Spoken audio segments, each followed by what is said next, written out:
Wife और मेरा 9 महीने का बच्चा। सिर्फ वो एक कोई हमारे साथ हादसा हो, महीने की बेबी गर्ल थी है रेलवेज की, इसीलिए इंडिया को छोड़ के लोग फॉरेन जाते हैं और जा रहे हैं। दोस्तों हमारे इंडिया में रेलवेज का खासकर इतनी बुरी हालत है, मैं भी इतनी ना हो बट जो मेरे साथ हुआ आप उससे रियलाइज़ कर सकते हो कि कितनी बुरी हालत है रेलवेज की। तो दोस्तों मैंने ट्रेन बुक कराई, ठीक है, रेलवेज की 1 महीने पहले घर आने की, और मुझे अराउंड 8-10 दिन पहले मैसेज आ रहा है कि वो ट्रेन कैंसिल हो गई है। चलो ठीक है, कोई नहीं, thank you to the railways कि मुझे टाइम से बता दिया उन्होंने। 10 दिन पहले किसी की बुकिंग मिलती है? नहीं मिलती है। चलो कोई बात नहीं, फिर भी लकीली मैंने कोई ट्रेन, शालीमार मालिनी ट्रेन है, ट्रेन नंबर है 14661, तो लकीली मुझे उसमें मैंने बुक कर दिया, जबकि अराउंड 40 वेटिंग था। फिर भी चलो ट्रेन जिस दिन जाना था उस दिन सीट्स कंफर्म हो गई। तो इशू वो नहीं था, इशू ये था कि हम देहरादून में रहते हैं, तो देहरादून से वो सहारनपुर से मुझे वो ट्रेन मिल रही थी। तो कोई बात नहीं, मैं, मेरी वाइफ, मेरी 9 महीने का छोटा बेबी, हम टाइम से घर से निकले और डिपार्चर टाइम से भी 2 घंटे पहले हम सहारनपुर में पहुंच गए। और दोस्तों जब सहारनपुर में हम 2 घंटे पहले पहुंच गए, हमने सारा डिस्प्ले बोर्ड से चेक कर लिया, उनके इंक्वायरी से चेक कर लिया कि ये ट्रेन कौन से प्लेटफॉर्म पे आ रही है। तो सबने कंफर्म कर दिया कि 5 नंबर प्लेटफॉर्म पे ये ट्रेन आ रही है। हमारे पास दोस्तों लगेज भी कम से कम 7 बैग थे, और मैं आपको ना 7 बैग थे हमारे पास, और हमने उसी हिसाब से टाइमली 1 घंटा पहले जाके प्लेटफॉर्म नंबर 5 पे खड़े हो गए और ट्रेन का वेट करने लगे। दोस्तों हम वहाँ खड़े थे और ट्रेन का टाइम था आने का 9:20। दोस्तों 9:20 भी हो गया, 10:20 भी हो गया, ट्रेन लेट पे लेट होती जा रही थी। तो अराउंड आई थिंक 11:15 या 11 बजे के समथिंग तो लग रहा था कि ट्रेन आएगी। अब दोस्तों हम प्लेटफॉर्म नंबर 5 पे देख रहे हैं कि कहाँ पे हमारा कोच हो सकता है, उस हिसाब से हम अपना लगेज वहाँ शिफ्ट करेंगे। मगर दोस्तों 6 नंबर प्लेटफॉर्म पे एक ट्रेन आई, ठीक है, वो ट्रेन आई तो हम उसको ट्रेन को देख रहे थे। जैसे ही दोस्तों वो ट्रेन निकली, तुरंत उसके पीछे 6 नंबर पे हमारी ट्रेन आ गई, बिल्कुल अनएक्सपेक्टेडली। हमें यही बताया गया डिस्प्ले बोर्ड पे भी 5 नंबर पे आ रही है सब कुछ, मगर एकदम से उन्होंने 6 नंबर पे आके ट्रेन खड़ी कर दी है। तो हमने सोचा चलो कोई बात नहीं, हम भाग के, ठीक है, मेरी वाइफ मेरे बच्चे भाग के हम अपना कोच ढूंढ रहे हैं। मतलब जितना एज फास्ट एज पॉसिबल हम कर सकते थे, हम अपना कोच ढूंढ रहे हैं। और हमें पता चला कि वो कोच जहाँ पे हम खड़े हैं लास्ट में है, सबके ट्रेन में सबसे लास्ट में है। तो हम अपना लगेज लेके सबसे लास्ट में गए, ठीक है, जहाँ पे हमारा कोच था। तो दोस्तों जैसे ही हम कोच के पास पहुँचे, ट्रेन ने मूवमेंट शुरू कर दिया। ट्रेन जैसे ही मूव होने लगी, लकीली उस कोच के थोड़ी सी पीछे ही 1-2 कोच छोड़ के जो गार्ड होता है, जो आई थिंक गार्ड का काम रहता है हरी झंडी देना, और उसके बाद ही वो ट्रेन चलती है, और वो चाहे तो वो रोक भी सकता है। तो मैंने उसको जाके रिक्वेस्ट किया, जब ट्रेन अभी हल्की हल्की मूव करना शुरू की थी, क्योंकि हम तो चढ़ नहीं सकते थे, बच्चे थे और लगेज था। मैंने उसको बोला सर प्लीज़ ट्रेन रुकवा दो, हम ऐसे ऐसे हैं। तो उल्टा मुझे गुस्से से बोल रहा कि 10 मिनट से ट्रेन रुकी है, तब से क्या कर रहे थे तुम लोग, कि मतलब जैसे कि हमारी गलती थी कि हमने उस ट्रेन में टिकट ही क्यों किया। और मतलब कोई उनकी तरफ से इतना गंदा रिस्पॉन्स देखा मैंने उस गार्ड से। तो हमारे सामने सामने वो ट्रेन चली गई। और दोस्तों रात को बज रहे थे 11, 11:30, और सहारनपुर ऐसी जगह थी जो हमारे लिए बिल्कुल स्ट्रेंज जगह थी, ना हम उधर कहीं रुक सकते थे ना रह सकते थे। तो दोस्तों अगर आपको प्रूफ चाहिए तो मैं इधर प्रूफ भी शो करता हूँ। ये देखिए, उस टाइम लकीली मैं व्लॉग बना रहा था, तो ये आपको डिस्प्ले बोर्ड भी दिखेगा जिसमें क्लियरली लिखा हुआ है शालीमार मालिनी, प्लेटफॉर्म नंबर भी आगे लिखा हुआ है। उसके अलावा जैसे ही हमारी ट्रेन निकली मैंने फ़ोटो भी क्लिक किया था, तो ये फ़ोटो, चलो ये वो फ़ोटो नहीं दिखा रहा, ठीक है।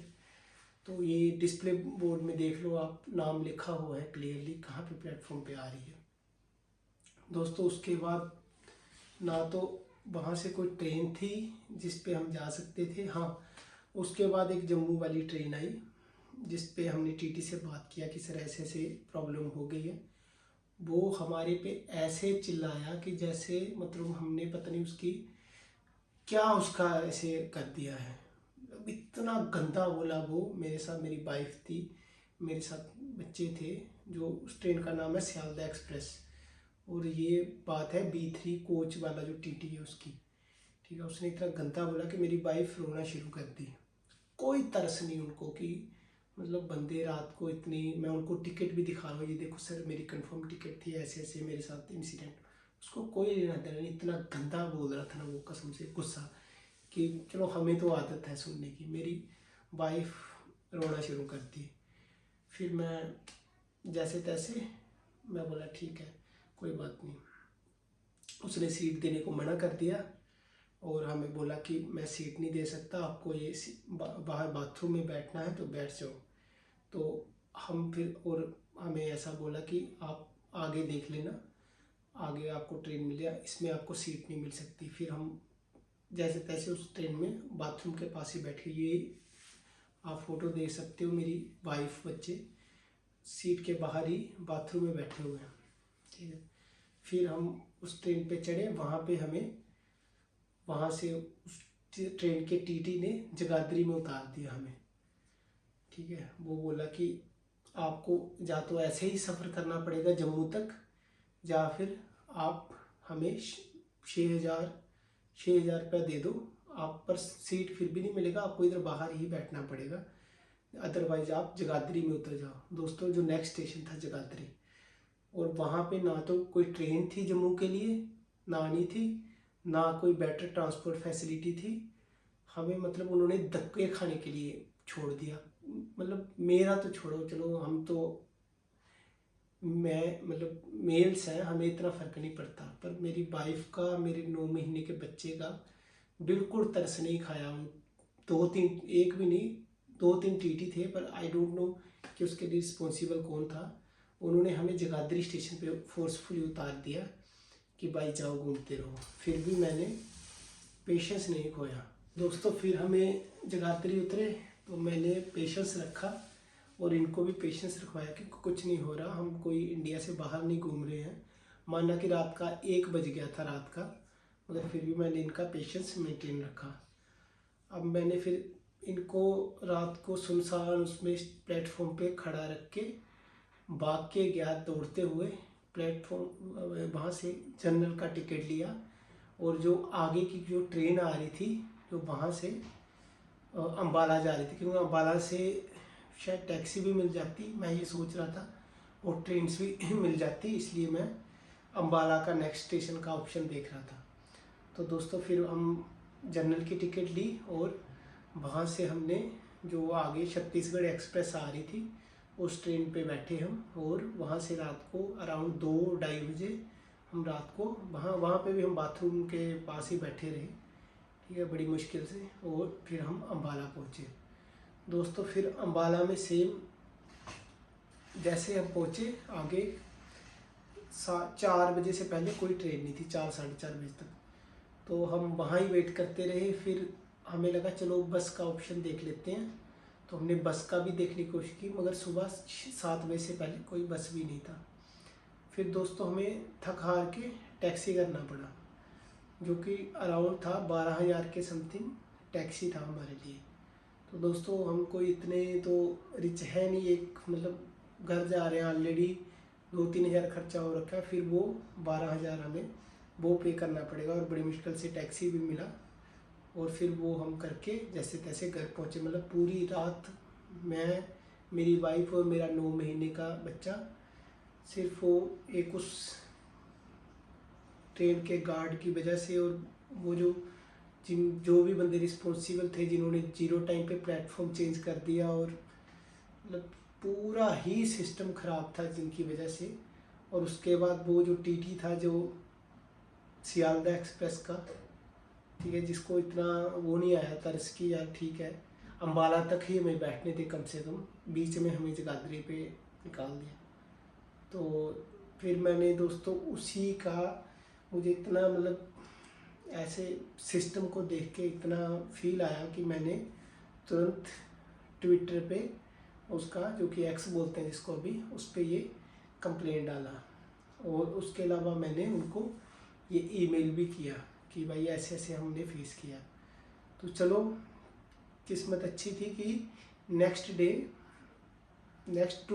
शायद, ठीक है, ये एक रिप्लाई आया, वो था DRM अम्बाला की तरफ से, जो इनका हायर ऑफिशियल होते हैं कि भाई आपका हम कोशिश करते हैं एड्रेस करने की, बस यही रिप्लाई आया। उसके बाद मुझे कल एक रिप्लाई आया जिसमें शायद उन्होंने वो जो मेरा ट्रेन का फेयर था 1740 वो रिफ़ंड कर दिया। बस ना मेरे को किसी ने अपोलॉजी, ना उन्होंने कोई ऐसा मैसेज लिखा कि जिससे पता चले कि हाँ यार उनकी तरफ से कोई गलती हुआ या कुछ, कोई लेना देना नहीं, ठीक है। बस उनको लगा कि हाँ ट्रेन का फेयर था, इसके लिए कंप्लेन कर रहे होंगे, बस उनको कोई लेना देना नहीं कि साला उनकी वजह से इतना हम परेशान हुए, कोई हमारे साथ हादसा हो जाता।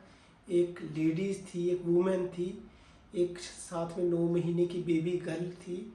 इंडिया में इतने इंसिडेंट हो रहे हैं, उनको कोई मतलब नहीं, ठीक है, कि इस बंदे ने टिकट की थी, इस बंदे की गलती हमारी है, चलो कोई रिस्पॉन्सिबिलिटी ले, किसी ने नहीं ली, ठीक है। ये हालत है रेलवेज की, ये हालत है हमारे इंडिया की। तो मुझे नहीं लगता, अभी देखो मैंने ईमेल, आज भी ईमेल किया है, पहले भी किया, मुझे कोई रिप्लाई नहीं आया। और ट्विटर में भी उस रिप्लाई के अलावा मुझे कोई रिप्लाई नहीं आया, कोई इन्होंने इन्वेस्टिगेशन किया या कुछ किया, कोई लेना देना नहीं है, ठीक है। कसम से मैं, अगर रेलवे के अलावा मेरे पास कोई और ऑप्शन होता, मेरे बजट में आता, तो मैं आज के बाद उसी से सफ़र करता। बट अनफॉर्चुनेटली हम इंडिया के लोग इतने मजबूर हैं कि हमें फिर ट्रेन पे जाना ही पड़ता है, चाहे हमें ट्रेन की सर्विसेज ऐसी मिले, चाहे गंदी मिले, चाहे ये हमें जितना मर्जी हरास करें रेलवे वाले, हमें फिर उसी में ही जाना पड़ेगा। सारा लानत है यार कसम से हम लोगों पे ना, कि हमें, इसीलिए इंडिया को छोड़ के लोग फॉरेन जाते हैं और जा रहे हैं, ठीक है। क्योंकि इंडिया में जो कोई गवर्नमेंट जॉब पे चला जाता है, जो या कोई भी पोजीशन पे चला जाता है, बस उसको फिर उसको ये लगता है कि मतलब वो एहसान कर रहा है किसी पे। May be this is my personal perception. तो बहुत एक बुरा एक्सपीरियंस था। बाकी मैं तो फाइट कर रहा हूँ, मैंने आज भी मेल किया है उनको, और उनका एक पोर्टल है रेलवेज़ का, रेल मदद, उसमें भी किया है। जबकि उसमें वर्ड लिमिट मेरी कंप्लेन का आप देख सकते हो कितना वो था, लेंथी है, और उन्होंने वर्ड लिमिट कितनी रखी हुई है कि मेरी आधे से आधी कंप्लेन भी नहीं उसमें आ पाई, जो इनका रेल मदद का प्लेटफॉर्म है। और ठीक है, जो जितनी है मैंने डाल दी है, ईमेल भी कर दी है।